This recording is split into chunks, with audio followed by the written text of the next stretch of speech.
Hello, student. Today we will start our new unit, unit number 2. In that, first poem is there, that is vocation. Already I told you what is the meaning of vocation. So, vocation is means of a different types of occasions. Means one boy is there in this poem. Actually, this poem is written by Ravindranath Tagore. Okay, so one small boy is there, young boy actually. So what he want to become? So that feelings he express in this poem. So first of all, we'll see the first para. Okay, so what is there? When the gong sounds 10 in the morning and I walk to school by our lane.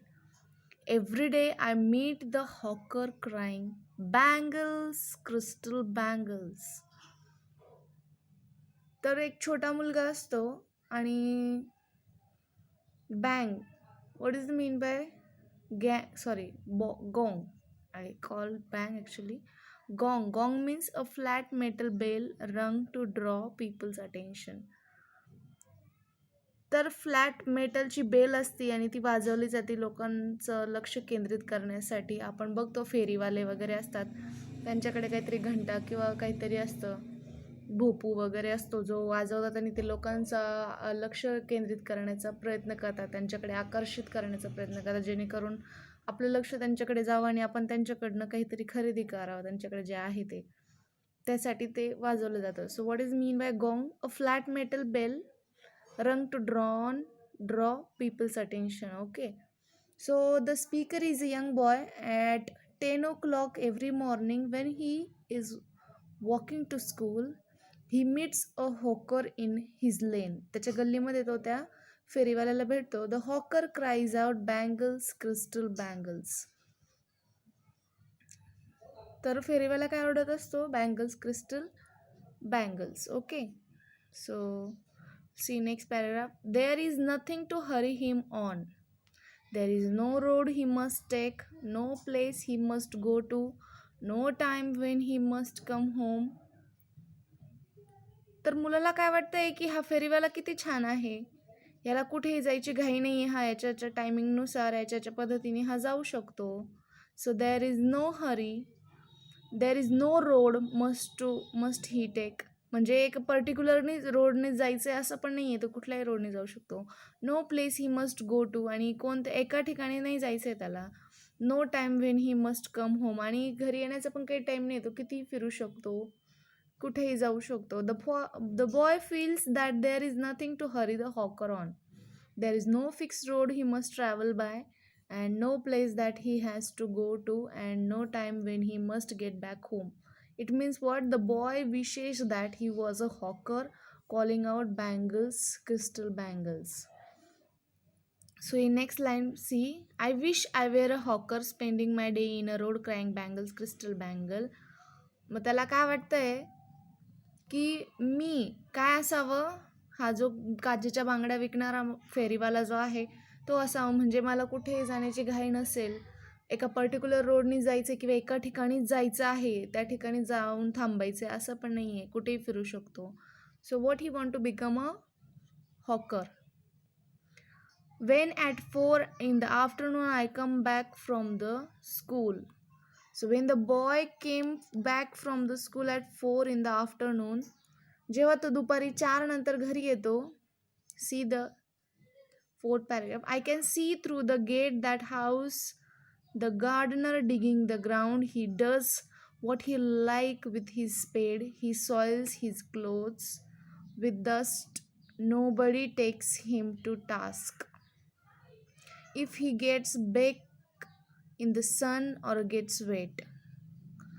काय बोलतोय मुलगा की जेव्हा तो 4 वाजता स्कूलमधनं येतो घरी, तेव्हा तो बघतो, the boy sees the gardener digging the ground in the nearby house. म्हणजे काय, तर जो माळी आहे तो काय करत होता, डिगिंग म्हणजे काय, खोदणे.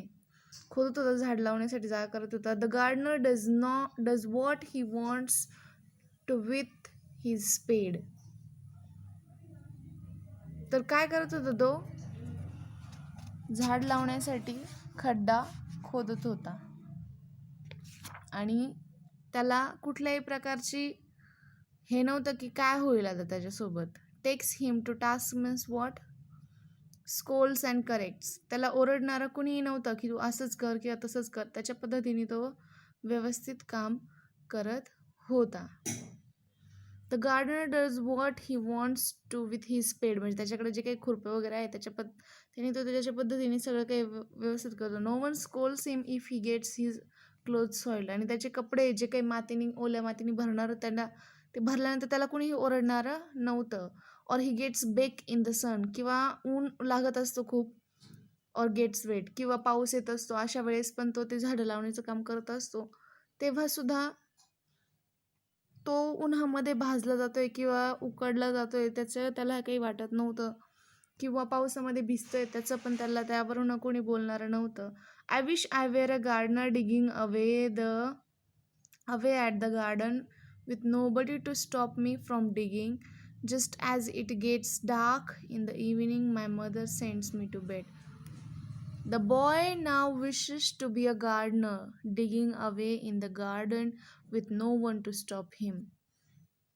मग आता मुलाची इच्छा काय आहे की मला काय व्हायचंय? गार्डनर व्हायचंय. आणि मी कुठेही जाऊन किंवा गार्डनमध्ये जाऊन मी खोदून तिथे झाडं वगैरे लावू शकतो किंवा मला जे वाटतं ते करावं असं वाटतंय ते करू शकतो. आणि मला अडवणारं कोणीही नसेल. कारण का? तर मी माळी असेल ना आणि माळाचं काम तेच असतं. In the evening just as it gets dark the boy's mother send him to bed. आणि संध्याकाळ झाल्यावरती त्याची आई त्याला झोपण्यासाठी त्याच्या बेडवरती पाठवते. I can see through my open window the watchman walking up and down. The lane is dark and lonely, and the street lamp stands like a giant with one red eye in its head. One eye giant means what? Reference to a character from Greek mythology, Homer's Odyssey. म्हणजे याचा फक्त reference दिलेला आहे. Giant म्हणजे काय? तर एक मोठा हे असतो, प्राणी असतो, त्याचे डोळे लाल असतात आणि ह्याचा रेफरन्स दिलेला आहे इथे. Like a giant with one red I on its head. आणि त्याच्या डोक्यावर जी टोपी आहे त्याच्यामध्ये ते काय आहे? ती जी लाईट असते तिला रेफरन्स म्हणून, तिला संबोधून म्हणण्यात आलेलं आहे की जसं त्या प्राण्याची जी आईज आहे रेड आईज ती त्याच्या डोक्याला तिथे आहे. So when he go to bed, through the open window he can see the watchman walking up and down in the dark and lonely street. The street lamp stands like a giant with one red eye in its head. The watchman swings his lanterns and walks with the shadow at his side and never once goes to bed in his life. I wish I were a watchman walking the street all night, chasing the shadows with my lantern. Rabindranath Tagore. So now what the young boy want to become? The watchman. The watchman swings his lantern as he walk. आणि त्याच्या हातातला जो कंदील आहे जसं तो चालतोय तसं तो काय? लँटर्न म्हणजे काय? कंदील. तो कसा होतोय? स्विंग होतोय म्हणजे हलतोय. हिज शॅडो बिसाइड हिम. आणि त्याची शॅडो, त्या कंदिलामुळे त्याची शॅडो म्हणजे काय? सावली त्याची कुठे पडते? त्याच्या बाजूला पडते. The boy thinks he never goes to bed in his life. आणि तो बॉय बोलतोय की वॉचमॅन जो आहे तो त्याच्या लाईफमध्ये कधीही झोपलेला नाही की झोपण्यासाठी गेलेला नाही. ही विशेष he could be a watchman so that he could walk freely at night. आणि तो बोलतो की मला वॉचमॅन व्हावंसं वाटतं जेणेकरून मी रात्रभर कुठेही फिरू शकेल. Chasing away all the shadows with the light of his lantern. आणि ते जे शॅडो आहे त्या लँटर्न कंदिलामुळे जे काही शॅडो आहे त्या सगळ्यांना चिडवून मी रस्त्यावरती फिरू शकेन. From his wishes we can see the boys longing for complete freedom. He wants to lead a carefree life. आणि या सगळे जे काही एक्झाम्पल्स दिलेले आहे किंवा हे जे काही उदाहरणं दिलेले आहे त्या मुलाने, याच्यावरून आपल्याला काय वाटतं की त्या मुलाला काय वाटतंय की एकदम फुल्ली फ्री लाईफ, त्याला केअर फ्री लाईफ पाहिजे. म्हणजे जेणेकरून कुणीही त्याची काळजी करणार की विचार करणार नाही असं लाईफ पाहिजे त्यांना. From his wishes we can see the boy is longing for complete freedom, आणि त्याला कम्प्लीट फ्रीडम पाहिजे. He wants to lead the carefully life.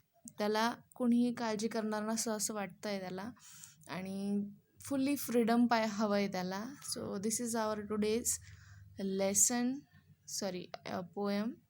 So just read this and write down the word meanings are here. Gong, take someone to task. One eye, red eye giant. And chasing the shadows means following at imaginary goal or target. So you can